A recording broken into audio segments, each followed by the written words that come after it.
Let's continue to talk about the scope of variables. The scope of a variable is when you can see it, when you can work with that particular variable, and how it's been defined and declared, affect and define, I should say, the scope of the variable. A variable has scope within the function that defines it. So when we had main and we had integer I or something inside main, that integer, that variable called I, was local to main. No other function could see it. Only main could work with it. And it had scope until the closing brace of main. We saw just a little bit ago external variables.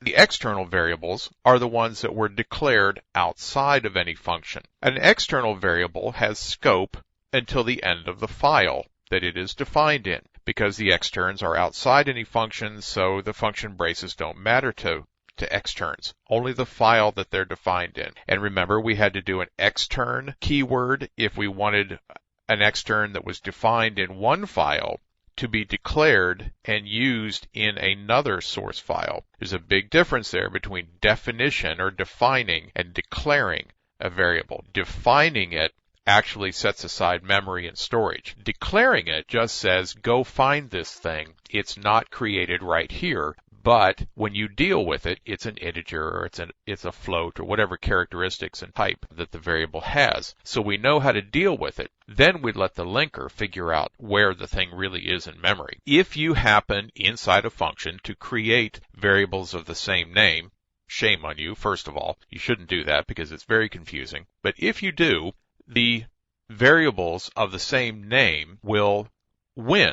The closest ones to you will win. So let's take a look here at what I mean by that. It's easier to see it in the code. Here's a quick little stub of main, and here we have an integer I. It's set equal to 0, and we test it. If I is equal to 0, it is. That's true. We're going to come in here, and now we can make a new integer I because we're inside a new code block. This is almost like a function definition inside here, but it doesn't have any name. So we can create a new local automatic variable here, I, set it equal to something, and do whatever we want to with it. But when we do that, that will not affect this I. This is a new definition of I. It just happens to use the same name. Now, somewhere down here below the screen, there's a close brace for this if block, and that's where I's scope ends. This I will go away at the closing brace of this if. And it will no longer be in scope, and it will no longer exist in memory. Any value that it had is lost. Okay, so this I is not this one. This is a brand new I down here, and that is one of the trickier things to know about scope. Is you can do this, and scope only lasts within these braces. The scope of this I will only last until the ending closing brace of main, down here someplace. And if we created another variable up here, an external, that variable outside of any other function, that external, would only last for the length of this source file.